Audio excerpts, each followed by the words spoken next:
le projet Xbox 83 et la Crique de l'Aube ont le plaisir de vous présenter dans le cadre du cycle arthurien Jacques Boulanger, le chevalier à la charrette, à Madame Jérôme Tarot. Chapitre 17, part 2. D'abord, le roi était demeuré tout ébahi, puis il entra dans une telle colère qu'il en pensa perdre le sens, criant qu'il n'avait jamais connu une pareille honte. Que de voir un larron lui enlever un de ses chevaux sous ses yeux. Déjà Sagremort, le Déré, avait couru s'armer en son logis et galopait à la poursuite du chevalier. Bientôt suivi par Lucane, le bouteiller, puis par Bédoyer, le connétable, par Giflet, fils de Do, et par Queue, le sénéchal. Les compagnons filèrent à toute allure le long de la rivière, derrière celui qu'ils pourchassaient. Au gué de la forêt, une dizaine de fers vêtus semblaient attendre l'étranger. Il s'arrêta devant le gué et, voyant arriver Sagremort, il le chargea si rudement qu'au premier choc, il lui fit vider les arçons. Alors il prit le destrier par la bride et le mena de l'autre côté de l'eau, où il le remit à ses gens. « Sire, cria-t-il à Sagremort, dites au roi que j'ai maintenant un destrier de plus. »« Comment ? Vous ne voulez pas continuer ? » ?»« Nenni. Et si j'en faisais davantage, je ne pense pas que vous y gagneriez rien, car je suis à cheval, et vous à pied. » Sagremort s'en retourna, tout honteux, et Lucane, le bouteiller, s'élança.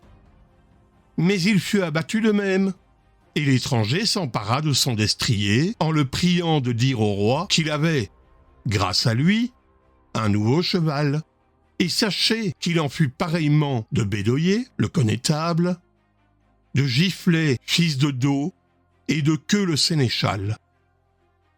Sauf que celui-ci culbuta au beau milieu du gué, où il but un bon coup d'eau.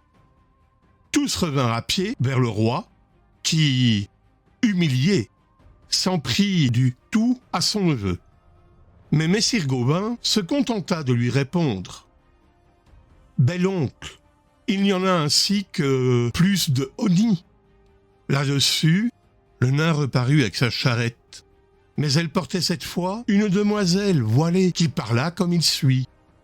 « Roi Artus, on m'avait dit que tous les déconseillés trouvaient ici bonne aide. Mais il paraît que ce n'était pas vrai. Un chevalier s'en est retourné sans que personne des tiens eût consenti à monter en charrette pour lui. Vous en avez plus de honte que d'honneur, puisqu'il emmène 6 chevaux malgré vous. Pour moi, je ne sais s'il se verra quelqu'un qui me délivre en prenant ma place. »« En nom Dieu !» s'écria Messire Gauvin. « Je le ferai par amour du bon chevalier qui, un jour, fut promené en pareil équipage. » Et il sauta dans la voiture, tandis que la demoiselle montait sur un beau palefroid en blanc. Blanc comme la fleur au printemps qu'un écuyer lui amenait.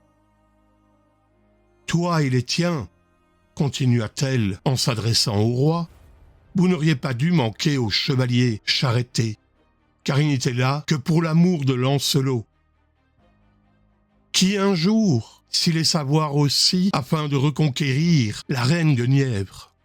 Et maintenant, sais-tu quel il est, celui qui a abattu tes compagnons? Un jouvenceau, chevalier depuis Pâques, tout au plus. Il a nom Bord, l'exilé, et il est cousin de Lancelot, et frère de Lionel, qui s'est mis en quête de Lancelot, et follement, car il ne le trouvera point. Là-dessus, elle s'éloigna, et l'on vit arriver Bord, suivi de ses gens, menant les chevaux qu'il avait gagnés. il ôta son aume et dit au roi : « Sire, voici vos destriers, que je vous rends. » Aussitôt, la reine se leva devant lui, et il naît fête qu'elle ne lui fit pour l'amour de Lancelot. Et le roi voulut accueillir Bohort parmi les chevaliers de la table ronde, quoiqu'il protestât qu'il n'en était pas digne. « Beau sire, lui demanda la reine, quelle est donc la demoiselle qui était sur la charrette ? » « C'est la dame du lac qui a élevé Lancelot, Lionel et moi. » Ah, en entendant cela, la reine fut si dolente de n'avoir pas reconnu celle qu'elle avait tant appelée, que nulle femme jamais ne le fut davantage. Elle fit amener son palefroid et courut à la recherche de la charrette qu'elle rejoignit dans la ville, où le nain promenait encore monseigneur Gauvin. Aussitôt, elle mit pied à terre et s'élança dans la voiture. Le roi, qui l'avait suivi, fit de même, et tous les chevaliers qui étaient avec eux, l'un après l'autre. Et, désormais, personne ne fut plus honni pour être allé en charrette. Les criminels furent menés sur un vieux cheval à queue et oreilles coupées. Cependant, le roi songea que, s'il donnait un tournoi, il contenterait ensemble les anciens captifs de Gore, qui depuis bien longtemps n'avaient point vu de prouesse d'armes, et les demoiselles à marier. Aussi fit-il crier dans toute sa terre qu'à 20 jours de là, une assemblée se ferait à Pommegley. La reine s'en réjouit, car son cœur lui disait qu'elle reverrait là son ami.